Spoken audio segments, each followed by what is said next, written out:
et bonjour à tous, on se retrouve une nouvelle fois sur Lightroom Classic CC. Alors aujourd'hui je ne vais pas vous présenter un nouvel outil du module développement ou une nouvelle fonctionnalité. Non, je voulais vous présenter un petit peu des petites astuces, des bonnes pratiques que moi j'utilise au quotidien dans Lightroom.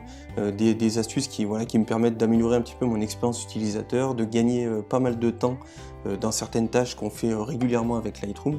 Et justement, je voulais inclure cette vidéo dans mon défi 52 astuces photo en 52 semaines. Donc pour ceux qui ne savent pas en quoi ça consiste, je vous mets un lien vers l'article que j'ai écrit pour expliquer un petit peu tout ça en description de la vidéo. Pour faire un résumé, ça en quelques mots, c'est de vous proposer une astuce photo que je publie tous les vendredis. Une astuce photo soit en vidéo par le biais d'un article ou par le biais d'un podcast. Une par semaine, donc ça pendant un an. Et justement au moment où je tourne cette vidéo, j'en suis à la 33e astuce photo, donc il en reste quelques-unes à vous partager, mais voilà, cette vidéo je voulais qu'elle fasse partie de ce défi. Et justement comment je vais l'articuler, je vais la décomposer en 3 petites parties. La première où je vous parlerai un petit peu de l'optimisation de l'espace de travail, parce que comme vous le voyez, si vous découvrez le Lightroom par le biais des tutos que je propose, ou si vous l'utilisez déjà depuis pas mal de temps, vous voyez que l'interface de base est quand même plutôt chargée, on a des panneaux, on a des infos un peu de partout, et notamment quand on fait de la retouche photo, quand on est concentré sur une photo, on n'a pas forcément besoin que l'intégralité de l'interface soit affichée. Donc voilà, je vais vous montrer un petit peu quelques petites astuces pour faire un petit peu d'espace sur l'interface. Ensuite, on partira sur la navigation, passer d'une fonctionnalité à l'autre, d'un module à l'autre très rapidement avec quelques petits raccourcis clavier. Et enfin, je finirai par quelques petites astuces d'ergonomie. Donc, on va commencer par l'optimisation de l'espace de travail. Donc là, vous le voyez par exemple que pour le tri des photos, mais c'est également valable dans le module développement, il n'est pas forcément utile d'avoir tous les panneaux affichés. Donc, ce que vous pouvez faire déjà dans un premier temps, c'est appuyer sur la touche Tab. Et vous voyez que ça cache les deux panneaux latéraux. Donc vous avez la possibilité de rappuyer sur Tab pour les afficher, mais moi ce que j'aime bien faire aussi, c'est, vous voyez là vous avez la petite flèche, si vous faites un clic droit, moi je coche l'option masquage et affichage automatique, ce qui permet d'y revenir facilement. Par exemple si vous appuyez sur Tab pour les cacher, avec le curseur de la souris, vous les faites réapparaître facilement, donc ça c'est plutôt pas mal. Vous avez aussi la possibilité de le faire manuellement. Voilà, si vous cliquez avec la souris, vous voyez que ça va cacher vous pouvez cacher panneau par panneau. Vous faites aussi la même chose avec ceux d'en haut, bien évidemment. Et vous pouvez y accéder également avec le curseur parce que vous avez toujours cette option-là de cocher. Hop, donc là je vais le rafficher. Si je refais Tab, vous voyez quand même qu'on a les panneaux en haut et en bas qui sont toujours visibles et qui ne sont pas forcément intéressants tout le temps. Donc là ce que vous pouvez faire c'est Shift Tab, et avec Shift Tab vous voyez qu'on a fait aussi disparaître les deux panneaux. Et on peut même aller un tout petit peu plus loin. Vous voyez que, ça me fera l'occasion de vous le montrer, vous voyez que vous pouvez y accéder aussi en pointant avec le curseur, parce que là aussi j'ai aussi coché le masquage et l'affichage automatique. Mais on peut aller un petit peu plus loin en enlevant même cette barre là, en appuyant tout simplement sur le bouton T. Et là vous voyez que on a un espace beaucoup plus large, et on peut trier nos photos plus facilement, et on peut retoucher notre photo aussi plus simplement. Donc si vous voulez tout rafficher, vous rappuyez sur T pour afficher la barre du bas et Shift Tab pour tout faire apparaître.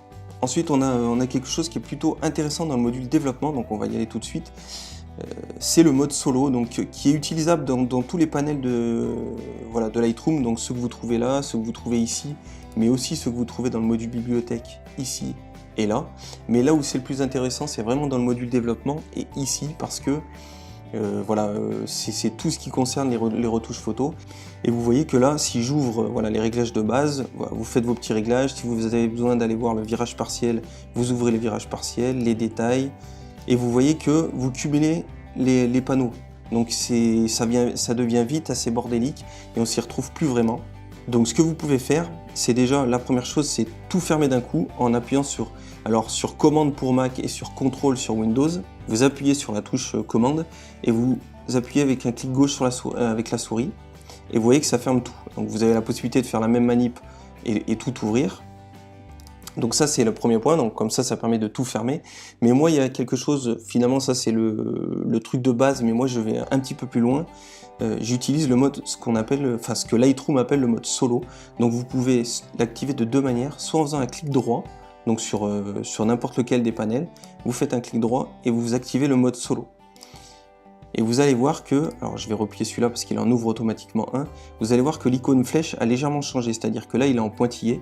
Si je le désactive, le mode solo, vous voyez que là les flèches sont pleines. Donc voilà, vous avez l'autre possibilité pour l'activer, c'est d'appuyer sur le bouton Alt et d'appuyer sur le panel avec votre souris.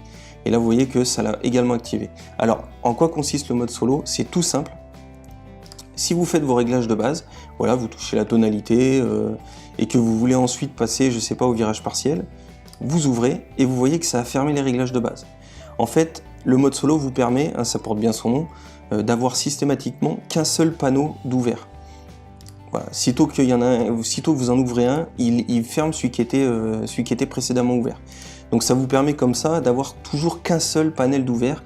Et moi je trouve que c'est le moyen le plus pratique d'utiliser ces panneaux. Comme ça c'est jamais brouillon et c'est jamais trop le Bronx dans les panels quand vous les utilisez.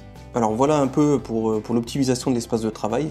Maintenant à vous de voir ce qui vous convient le mieux. Par exemple moi dans le module développement, je sais que le panneau de gauche, je le cache et je garde uniquement le panneau de droite, hein, parce que c'est là que vous allez faire la plupart de vos opérations. Donc voilà, ça permet de libérer un petit peu d'espace, et quand je retouche même, quand je suis sur une retouche photo, je cache aussi les deux panneaux du haut et du bas. Voilà, comme ça vous avez un espace quand même beaucoup plus large pour retoucher vos photos. Hop, si je fais ça, voilà. Donc ensuite, pour la navigation dans l'interface, alors là il y a quelques raccourcis clavier intéressants. Alors pour ceux qui sont vraiment adeptes des raccourcis clavier, je vais vous donner celui-là, mais moi je l'utilise vraiment quasiment pas parce que la combinaison de touches est un peu barbante.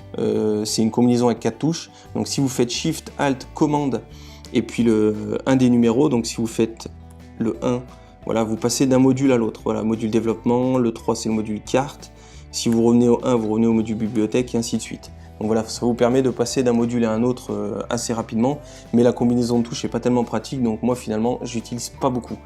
Par contre, ce que j'utilise beaucoup, c'est le Alt Commande. Donc petite précision, hein, je l'ai dit tout à l'heure, mais je le répète, quand je dis commande, c'est contrôle pour Windows, hein, commande c'est pour Mac. Donc Alt Commande I, vous accédez directement au module d'importation. Donc ça c'est assez sympa. Et vous avez la même combinaison de touches, mais en remplaçant le I par le E. Voilà, Alt Commande E, qui vous permet d'accéder au module d'exportation. Donc là, vous inquiétez pas, ce module-là, on le verra dans une autre vidéo, dans un autre tuto. Mais voilà, ça vous permet d'accéder un petit peu rapidement à ces modules-là. La touche R vous permet d'accéder au recadrage, voilà, à l'outil de recadrage. Donc vous appuyez pour y accéder, vous appuyez pour le fermer. La touche Q vous permet d'accéder aux suppressions des défauts, pardon, excusez-moi, je cherchais mes mots. Donc pareil, hein, vous appuyez pour fermer. La touche M vous permet d'accéder au filtre gradué, et la touche Shift M vous permet d'accéder au filtre radial. Et il y en a un dernier que j'ai pas dit, c'est la touche K pour accéder au pinceau de retouche. Donc voilà les petits raccourcis. Et il y a une dernière petite chose, c'est pour passer, moi c'est quelque chose que je fais souvent, pour comparer le avant-après, donc après retouche et avant, c'est-à-dire le fichier original. Vous appuyez sur Y et vous voyez que là, voilà, il passe en avant-après, et vous pouvez, voilà, en appuyant sur Y, vous revenez au mode simple. Et si vous appuyez sur Y et vous appuyez sur Shift Y, il change le mode d'affichage, voilà, avant-après. Voilà. Et pour fermer l'affichage avant-après, vous rappuyez sur Y. Donc voilà un petit peu pour les petits raccourcis concernant la navigation. Et donc maintenant pour la partie ergonomie. Quelques petits raccourcis clavier aussi sympathiques. Vous avez la touche I qui vous permet d'afficher les informations de la photo. Alors ça, vous n'allez pas vous en servir systématiquement, hein. Moi c'est pas mon cas, mais bon, ça peut m'arriver. Vous avez le nom de la photo, la date de création, la résolution, et voilà, la sensibilité ISO, voilà, les paramètres d'ouverture, de sensibilité ISO, de vitesse d'obturation, et l'objectif que vous avez utilisé pour prendre cette photo. Donc vous appuyez sur I, ça ferme les informations. Vous avez la touche L qui vous permet, voilà, si vous voulez vraiment voir le rendu uniquement de la photo sans perturbation extérieure, hein, sans l'interface qui apparaît. Vous appuyez sur la touche L, alors il y a 3 niveaux. Le niveau, donc ça c'est l'affichage standard, le niveau un petit peu plus sombre et le niveau complètement noir, où là on voit plus du tout l'interface, ça vous permet vraiment de vous concentrer sur la photo. La touche F qui vous permet d'afficher la photo en plein écran, donc ça moi j'utilise beaucoup, hein, ça permet vraiment à la fin de mes retouches, ou même quand je suis en train de faire une retouche pour vraiment voir ce que ça donne en plein écran, voilà, ça permet de se rendre un peu mieux compte de ce qu'on fait. Donc vous rappuyez sur F pour quitter le mode plein écran. Vous avez dans le module bibliothèque, si je reviens dans le module bibliothèque, la possibilité de jouer sur la taille des vignettes, hein, j'en ai parlé dans les précédentes vidéos, vous avez la réglette ici, mais en appuyant sur le plus et le moins, vous avez la possibilité de jouer sur la taille des vignettes plus rapidement. Ensuite, si je reviens dans le module développement, et je finirai par ça parce que c'est pas une astuce qui est extrêmement connue. Dans le pinceau de retouche, alors non, je vais pas utiliser cette photo. J'avais trouvé une photo qui est très parlante. Hop, si je prends cette photo là, on va retourner, on va zoomer dans la photo. Voilà. Donc si on utilise le pinceau, alors le pinceau, vous inquiétez pas, là je fais rapidement, c'est vraiment pour vous donner l'astuce. Le pinceau, je dédierai une vidéo complète là-dessus. Mais le pinceau, en fait, ce qui se passe, c'est que, vous voyez, on passe dessus et on applique un masque à la photo. Donc le masque, là, je ne sais pas si vous le voyez bien à la photo, hein, c'est fait justement exprès pour la petite astuce que je vais vous donner. C'est que là, on ne voit pas très bien, en fait, le masque est rouge. J'applique un masque de couleur rouge et comme le fond de la photo est rouge, on ne le voit pas vraiment. Déjà, première chose, pour activer l'affichage du masque, vous appuyez sur O. Vous voyez que là, il est désactivé. D'ailleurs, vous avez la petite coche ici, en bas, donc qui est décochée, donc qui veut dire que le masque n'est pas visible, en fait, les endroits où on est passé. Vous rappuyez sur O, vous le faites apparaître. Maintenant, là, on est sur un fond rouge. Le masque, lui, est également rouge. Donc, si vous appuyez sur Shift O, vous changez la couleur du masque. Donc là, on passe en vert, en blanc, en noir et on repasse en rouge. Donc là, par exemple, on passe en vert et vous voyez que si je passe, vous voyez qu'on voit nettement mieux la délimitation. Alors là, je déborde volontairement parce que je vais finir par cette petite astuce-là. Vous voyez que là, l'intérieur du rond, c'est un plus. Si vous restez appuyé sur Alt, ça se transforme en moins. Et là, tout ce que partout où vous passez, vous supprimez une partie du masque. Donc ça vous permet voilà, de faire un petit peu plus précisément les contours. Donc voilà, et bien sûr, bon, si vous passez là, vous voyez que ça l'enlève un peu de partout. Donc voilà ce que je voulais vous donner un petit peu comme astuce aujourd'hui. Il y en a énormément d'autres. Moi là, dans cette vidéo-là, je voulais vraiment vous présenter celle que j'utilise le plus souvent, que j'utilise constamment et qu'il y en a d'autres que j'utilise mais de manière un petit peu plus ponctuelle. Donc celle-là, je vous les présenterai au fil de l'eau dans les différents tutos que je vous proposerai très prochainement sur la chaîne. Donc commencez à utiliser celle-là, vous allez voir que notamment pour l'optimisation de l'espace de travail, voilà, cherchez un peu l'optimisation qui vous convient le mieux, qui vous permet de gagner du temps, qui vous permet de rendre l'expérience utilisateur un petit peu plus sympa, que les choses soient plus pratiques pour vous. Moi je vous ai présenté un petit peu celle que j'utilise, maintenant essayez les différentes astuces que je vous ai proposées et puis choisissez celles qui vous conviennent le mieux. Et voilà, donc n'hésitez pas à vous abonner à la chaîne, il y a un petit bouton qui va apparaître très rapidement, à me mettre un pouce bleu, à me laisser un commentaire si vous le souhaitez. Je vous mets aussi pas mal de liens en description de la vidéo si vous voulez aller visiter mon blog, il y a déjà pas mal de contenu autour de la photo d'enfant. Vous pouvez aussi recevoir mon bonus, un kit du photographe débutant. Voilà, c'est 14 fiches pour éviter les 5 plus grandes frustrations du photographe débutant. Voilà, vous les imprimez, vous les glissez dans votre sac et ça vous accompagne partout avec vous quand vous faites une sortie photo.